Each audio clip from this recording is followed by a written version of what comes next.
On va parler littérature ce matin, mais Vers où la mer où tu te perds, c'est le titre de ce livre sorti il y a quelques mois maintenant aux éditions Orphie. Le dernier livre de Joël Roy, une histoire de femmes du fleuve, sur une 150aine de pages. Joël Roy, bonjour. Bonjour. Merci beaucoup d'être avec nous ce matin et d'avoir répondu à notre invitation. Alors pour commencer, et je sais que la question est un petit peu compliquée, est-ce que vous pourriez, Joël Roy, nous raconter à un auditeur qui n'aurait pas eu votre livre entre ses mains, nous raconter de quoi est-ce que ça parle déjà pour commencer? Alors, c'est toujours un exercice périlleux, cela, parce que il ne faut pas déflorer le livre, sinon il n'y a plus d'intérêt à le lire. Et en même temps, il faut en dire assez pour appâter, si je puis dire, le lecteur ou la lectrice. Donc, en fait, oui, vous avez dit l'essentiel, c'est-à-dire que c'est l'histoire d'une femme du fleuve. L'histoire commence au moment où elle vient au monde, dans un petit campus, juste au début de la guerre civile du Suriname. Vous savez que les gens du fleuve peuvent habiter d'un côté ou de l'autre du fleuve, hein, c'est selon. Voilà, donc on va suivre cette femme dans sa pérégrination, le fleuve étant, si je puis dire, une métaphore de la vie, puisque ce sont des eaux qui mènent un courant qui va toujours dans la même direction, d'où le titre du livre. Qu'est-ce qui dit d'ailleurs exactement ce titre, cette phrase « Mais vers la mer où tu te perds », une phrase qu'on retrouve d'ailleurs à plusieurs reprises au cours du livre? Oui, c'est-à-dire que c'est vraiment ce que je disais, c'est-à-dire une métaphore de la vie. La vie on ne peut pas retourner au moment de sa naissance et de toute façon, on se dirige toujours vers la même issue, quels que soient les méandres de la vie, si vous voulez. Donc, il s'agit bien là d'une illustration, d'une image, d'une métaphore assez forte qui est donnée une première fois par une grand-mère à cette petite fille, euh, en lui expliquant que les choses de la vie ne sont pas toujours aisées à vivre, mais que de toute façon, elle n'a pas le choix. Elle vient d'où d'ailleurs cette héroïne qu'on suit? Vous l'avez dit, hein, au début du livre, on assiste même à sa conception. Elle est sortie tout droit de votre imagination ou bien vous vous êtes basé sur des personnes que vous avez pu rencontrer? Bien sûr, je ne l'ai pas inventée de toutes pièces, hein. Pas plus que les, comment dire, que les péripéties du livre. Ce sont des choses qui m'ont été rapportées, racontées. Bon, j'aime beaucoup aussi écouter les histoires, etc. Donc, j'ai fait un joli mélange avec ça. Enfin, j'espère qu'il est joli. Et, et voilà. Bon, j'ai rassemblé. Ça, c'est le travail du narrateur, de l'écrivain. J'ai rassemblé sur un personnage des événements qui sont arrivés à plusieurs personnes qui me les ont racontés les unes après les autres. Voilà, mais le travail du romancier, c'est d'arriver à rassembler ça pour créer un argument autour d'un personnage principal. En tout cas, ce qu'on peut dire, et on l'a déjà dit d'ailleurs, hein, c'est que c'est avant tout une histoire de femmes, parce que les hommes, finalement, dans cette histoire, ils passent comme des événements, des bons événements, des mauvais événements. Vous teniez à raconter, avant toute chose, un récit de femmes. Oui, un récit de femme, tout à fait. Euh, Pour quelle raison, je ne saurais vous dire.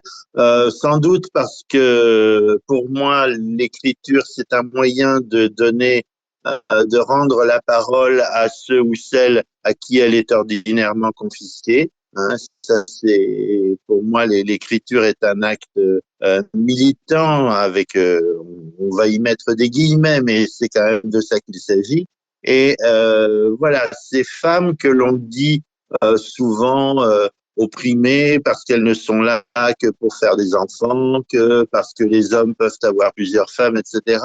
Et lorsqu'on regarde effectivement ce genre de situation avec un regard occidental, on dit mais c'est pas possible, comment peuvent-elles accepter ça, etc. Or, bon, les sociétés bushinengues sont des sociétés qui sont un peu calquées sur les anciennes sociétés africaines d'où sont venus ces gens qu'on a amenés là, vous le savez, par la force. Et donc, il faut regarder ça, je crois, avec un autre regard, peut-être un regard plus interne. Ce que j'aime faire, c'est-à-dire j'aime discuter avec les gens, avec les personnes. Je parle un peu, pour ma part, leur langue, ce qui me permet quand même d'aller un peu plus loin dans l'idée que l'on peut se faire de leur vie. Et voilà, je voulais montrer la vie de ces femmes qui sont des femmes fortes, extrêmement fortes, mais sans tomber dans le misérabilisme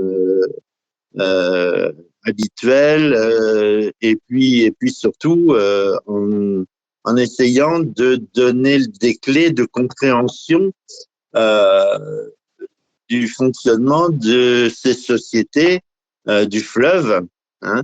Et ces sociétés, faut bien, lorsqu'on les regarde, on s'aperçoit que depuis ce qu'ils appellent les Fochiteng, les premiers temps, c'est-à-dire les temps de la lutte contre les planteurs, contre les propriétaires, euh, depuis ces temps, ces sociétés sont des sociétés stables, si vous voulez, hein, des sociétés de combattants, et elles sont restées stables avec les mêmes structures qu'elles avaient il y a 200 ans, 250 ans. Voilà. Maintenant, montrez-moi quelque part sur la Terre une société stable depuis plus de 2 siècles. Vous n'en trouverez sûrement pas beaucoup.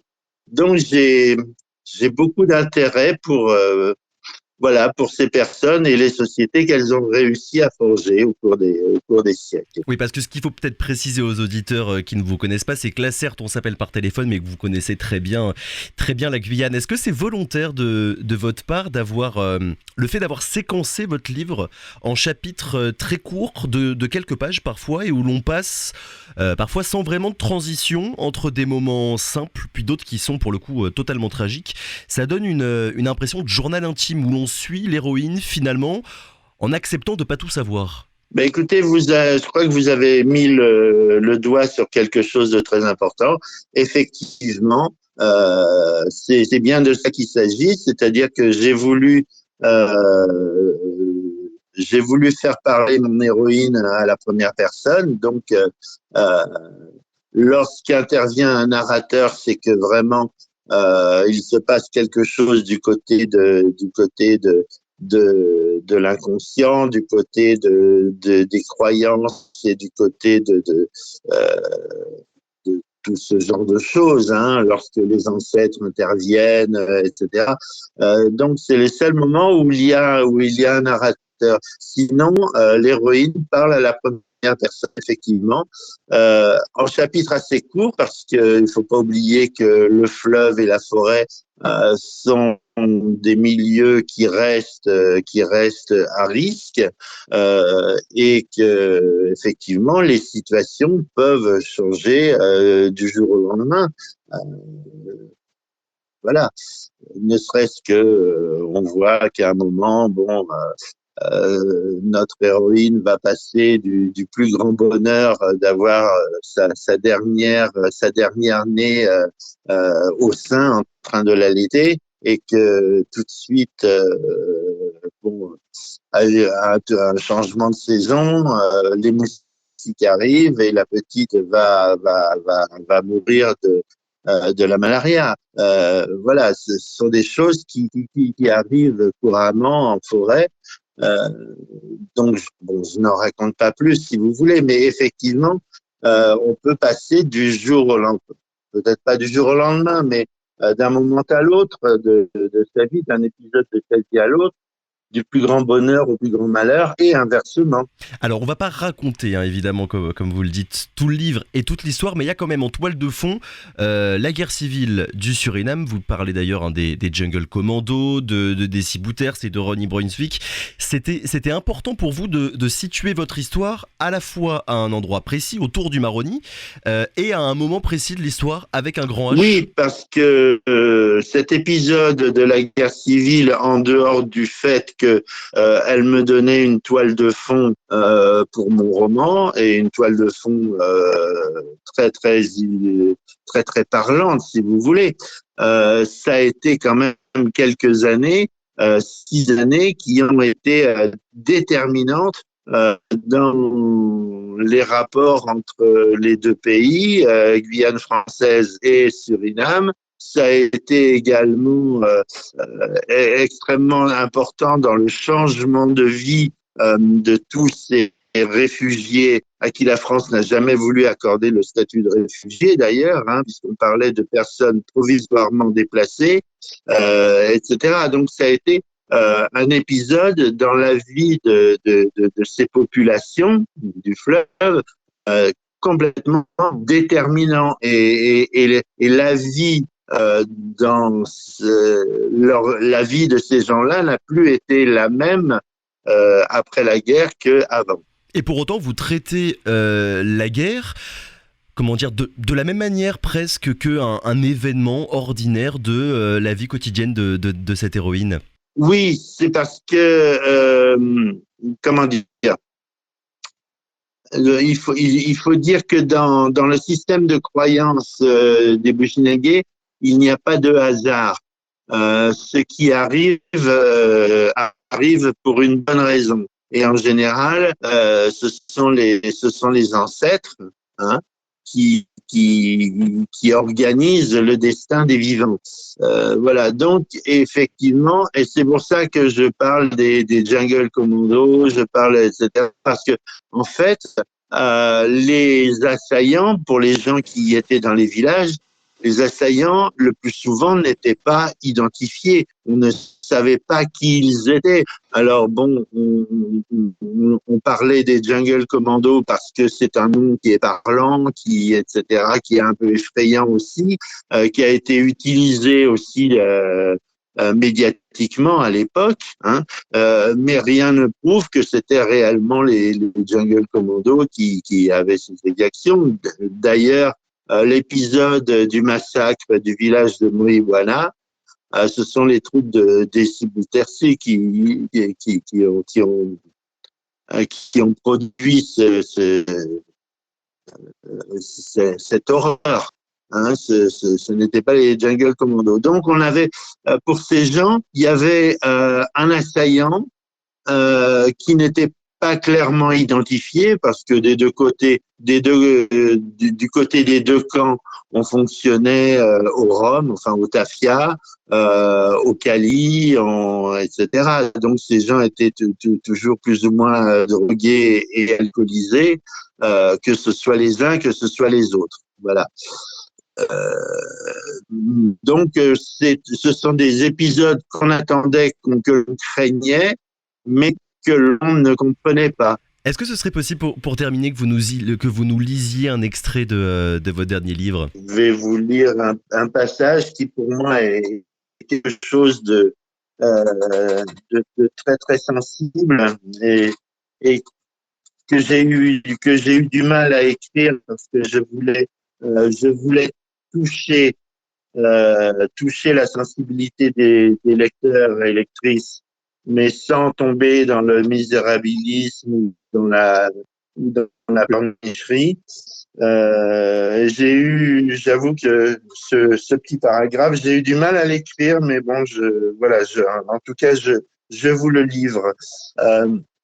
La mère de notre héroïne, quelques mois après avoir été violée par des brutes, une nuit de razzia justement, où des brutes armées, alcoolisées sont arrivées. La maman de notre héroïne s'est fait violer et elle finit par tomber malade quelques mois après. Et lorsqu'une pirogue de soignants arrive